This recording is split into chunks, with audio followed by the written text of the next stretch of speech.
नमस्कार दोस्तों, आप सभी का पुनः गुरुजी ज्ञान क्लासेस में स्वागत है। तो दोस्तों, जैसा कि आप सभी लोग जानते हैं कि अक्सर समाज से रिलेटिव क्वेश्चन परीक्षाओं में पूछे जाते हैं। तो मैंने सोचा कि क्यों ना आज मैं समाज से रिलेटिव सारे क्वेश्चनों को इसी वीडियो में पूरा कर दूं। तो दोस्तों, आज हम समाज से संबंधित प्रश्न जानेंगे और आंसर भी आपके सामने होंगे। तो चलो हम स्टार्ट करते हैं, फटाफट देर नहीं करते हैं। तो पहला क्वेश्चन है यहाँ पे, चरण कमल में कौन सा समास है। तो दोस्तों, चरण कमल में कौन सा समास है, तो इसमें कर्मधारय समास आंसर आपका राइट हो जाएगा। बढ़ते अगले क्वेश्चन में, अगला क्वेश्चन है, चौराहा में कौन सा समास है।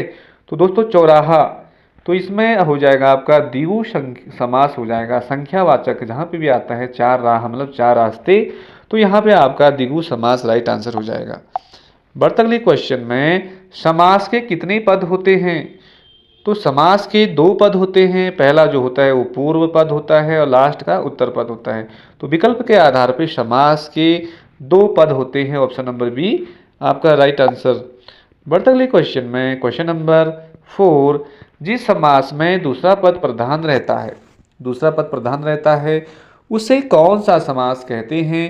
तो ये दोस्तों पहला ऑप्शन राइट हो जाएगा, तत्पुरुष समास कहते हैं। इसमें दूसरा पद जो होता है वो प्रधान रहता है, उसे हम तत्पुरुष समास कहते हैं। बढ़ते अगले क्वेश्चन में, क्वेश्चन नंबर 5, जिस समास में दोनों पद प्रधान रहता हो उसे कौन सा समास कहते हैं। तो उसे कौन सा समास कहते हैं। तो दोस्तों उसे कहते हैं द्वंद्व समास। जैसे माता और पिता, इनके बीच में हलंत लगेगा तो उसमें दोनों पद प्रधान होते हैं, तो वो द्वंद्व समास के अंतर्गत आता है। तो दोस्तों क्वेश्चन नंबर 6, जिस समास में पहले या बाद का कोई भी पद प्रधान नहीं होता है उसे कौन सा समास कहते हैं। तो दोस्तों इसका राइट आंसर हो जाएगा पहला, बहुव्रीहि समास कहते हैं। बढ़ते अगले क्वेश्चन में, क्वेश्चन नंबर 7, जिस समास में अर्थ की दृष्टि से उत्तर पद प्रधान हो और पूर्व पद गौण हो वह कौन सा समास होता है। तो दोस्तों वह होता है आपका, यहाँ पे ऑप्शन हो जाएगा पहला, तत्पुरुष समास आपका राइट आंसर होगा। बढ़ते अगले क्वेश्चन में, क्वेश्चन नंबर 8, जिन समस्त पदों में पहला पद संख्यावाची हो और उससे समुदाय का बोध होता हो उसे कौन सा समास कहते हैं। तो इसका आपको राइट आंसर देखना है। तो दोस्तों इसका राइट आंसर हो जाएगा बी, द्विगुवाचक समास, क्योंकि इसमें पहला जो पद होता है वो संख्यावाचक होता है। बढ़ते अगले क्वेश्चन में, क्वेश्चन नंबर 9, क्वेश्चन नंबर 9 है आपका, जिसमें पहला शब्द विशेषण हो और दूसरा शब्द विशेष्य हो तो उसे कौन सा समास कहते हैं। तो उसे कहते हैं कर्मधारय समास कहते हैं। अगला क्वेश्चन है, सप्तऋषि में कौन सा समास है। सप्तऋषि में कौन सा समास है। तो देखिए दोस्तों, यहाँ पे जो प्रथम पद है वहाँ पे सप्त लिखा है, सप्त का अर्थ हुआ सात, संख्यावाचक है, तो इसमें से जो राइट आंसर हो जाएगा वो द्विगु समास हो जाएगा। सप्तऋषि में कौन सा समास हो जाएगा, द्विगु समास। बढ़ते अगले क्वेश्चन में, क्वेश्चन नंबर 11, यथा रुचि में कौन सा समास है। यथा रुचि में कौन सा समास है। तो यथा, तो यहाँ पे दोस्तों अव्ययी भाव समास हो जाएगा। ऑप्शन नंबर सी राइट हो जाएगा। बढ़ते अगले क्वेश्चन में, क्वेश्चन नंबर 12, निम्नलिखित में से कौन सा तत्पुरुष समास नहीं है। राजकुमार, यज्ञवेदी, आजनम और ग्रामवासी। राजकुमार हो गया, यज्ञवेदी हो गया, ग्रामवासी, इन सभी में तत्पुरुष समास है, लेकिन आजनम में आपका यह तत्पुरुष समास नहीं है। तो ऑप्शन नंबर सी आपका राइट हो जाएगा। बढ़ते अगले क्वेश्चन में, निम्नलिखित में से कौन सा कर्मधारय समास नहीं है। तो भला बुरा में कर्मधारय समास है, ऊंच नीच में कर्मधारय है, दिया बत्ती में कर्मधारय है।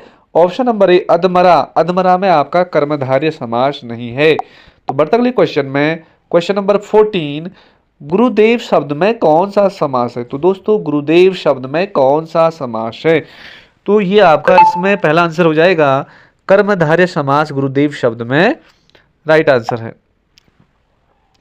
बढ़ते अगले क्वेश्चन में, क्वेश्चन नंबर 15, बारहसिंगा, बारहसिंगा शब्द में कौन सा समास है।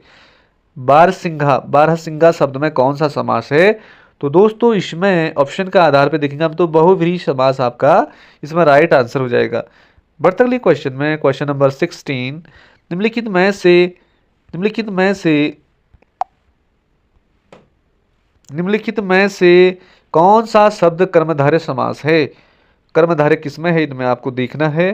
तो इसमें से जो श्वेत पत्र है, श्वेत पत्र में आपका कर्मधारय समास है। बढ़ता अगले क्वेश्चन में, क्वेश्चन नंबर 17, परमानंद, परमानंद शब्द में कौन सा समास है?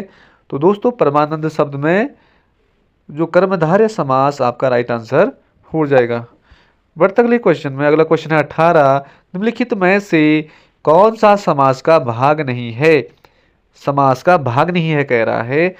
तो अव्ययी भाव समास है, द्वंद्व समास है, बहुव्रीहि समास है। ऑप्शन नंबर बी कर्म कारक समास, ये समास का भाग नहीं है। बढ़ते अगले क्वेश्चन में, क्वेश्चन नंबर 19, किस समास में दोनों पद प्रधान होते हैं? थोड़ी देर पहले पढ़ा हमने, जो द्वंद्व समास होता है जहां पे बीच में इस तरह से डैश लगा होता है योजक चिन्ह, उसमें दोनों पद क्या होते हैं? प्रधान होते हैं।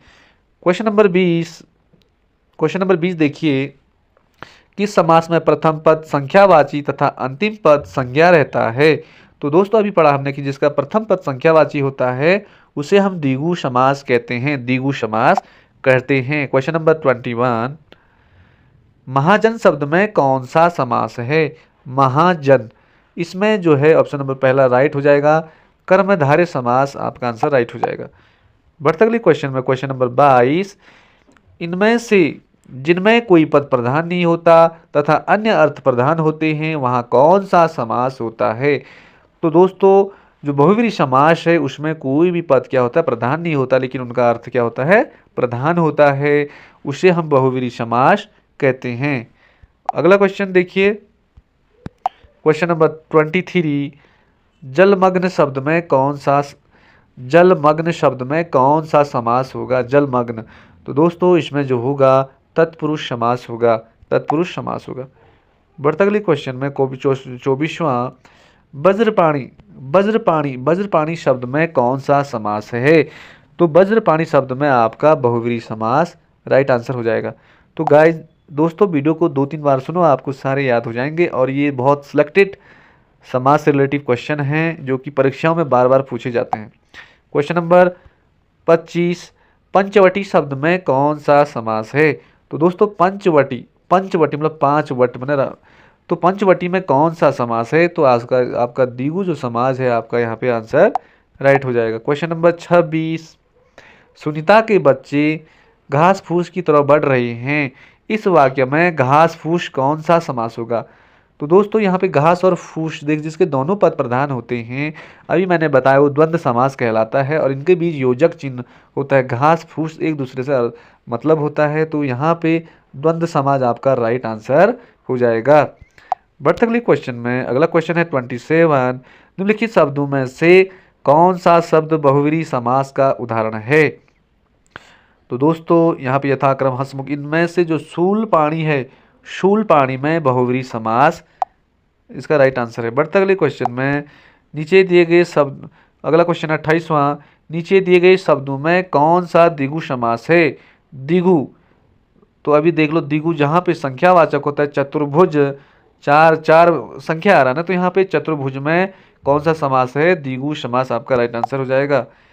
क्वेश्चन नंबर 29, प्रतिदिन शब्द में कौन सा समास है? प्रतिदिन, तो दोस्तों ये सीधा अव्ययी, अव्ययी भाव समास इसमें राइट आंसर हो जाएगा। बढ़ते अगले क्वेश्चन में, क्वेश्चन नंबर 30, कृष्णा और सुदामा गुरु भाई थे, कृष्ण और सुदामा क्या थे? गुरु भाई थे। इस वाक्य में से गुरु भाई में कौन सा समास है? तो दोस्तों गुरु भाई में आपका तत्पुरुष समास हो जाएगा, आंसर राइट। बढ़ते अगले क्वेश्चन में, क्वेश्चन नंबर 31, यथाशक्ति, यथाशक्ति में कौन सा समास है? तो यथाशक्ति में भी आपका अपव्ययी भाव समास हो जाएगा, राइट आंसर। क्वेश्चन नंबर 32 देखते हैं अब, धनुष बाण में किस तरह का समास है? धनुष बाण, तो दोस्तों इसमें द्वंद्व समास है, कौन सा है? द्वंद्व समास इसमें धनुष बाण में आपका राइट आंसर हो जाएगा। बढ़ते अगले क्वेश्चन में, अगला है 33, शोकाकुल में किस तरह का समास है? शोकाकुल में भी आपका जो हो जाएगा पहला ऑप्शन राइट हो जाएगा, तत्पुरुष समास आपका राइट आंसर हो जाएगा। बढ़ते अगले क्वेश्चन में, क्वेश्चन नंबर 24, अकाल पीड़ित, अकाल पीड़ित में कौन सा समास होगा? अकाल पीड़ित में दोस्तों इसमें भी ऑप्शन नंबर सी राइट हो जाएगा, तत्पुरुष समास इसमें भी राइट आंसर हो जाएगा। बढ़ते अगले क्वेश्चन में 35, जय पराजय में कौन सा समास होगा? जय पराजय, जय और पराजय, विजय, जय और पराजय, यहाँ इसमें क्या होगा? दोनों पद प्रधान हैं, तो दोस्तों इसमें भी क्या हो जाएगा? द्वंद्व समास आपका राइट आंसर हो जाएगा। क्वेश्चन नंबर 36, पर्णकुटी में कौन सा समास होगा? दोस्तों पर्णकुटी में कौन सा समास होगा? तो इसमें भी पहला जो वाला ऑप्शन है तत्पुरुष समास होगा पर्णकुटी में। बढ़ते हैं अगले क्वेश्चन में। अगला क्वेश्चन है 37, सिंह द्वार में कौन सा समास है? सिंह द्वार, तो दोस्तों इसमें भी तत्पुरुष समास है। सिंह द्वार में कौन सा समास है? इसमें भी आपका तत्पुरुष समास हो जाएगा। अगला क्वेश्चन है, कोशकार शब्द में कौन सा समास है? कोशकार, तो दोस्तों इसमें भी क्या हो जाएगा? तत्पुरुष समास हो जाएगा। बढ़ते अगले क्वेश्चन में, क्वेश्चन नंबर 39, यथोचित, यथो जहां पे पहला शब्द यो आएगा उसमें आप टिक लगा देना, अव्ययीभाव समास इसमें राइट आंसर हो जाएगा। अगला क्वेश्चन है, नरभक्षी, नरभक्षी शब्द में कौन सा समास है? तो दोस्तों ये भी तत्पुरुष समास, नरभक्षी शब्द में भी तत्पुरुष समास आपका राइट आंसर होगा।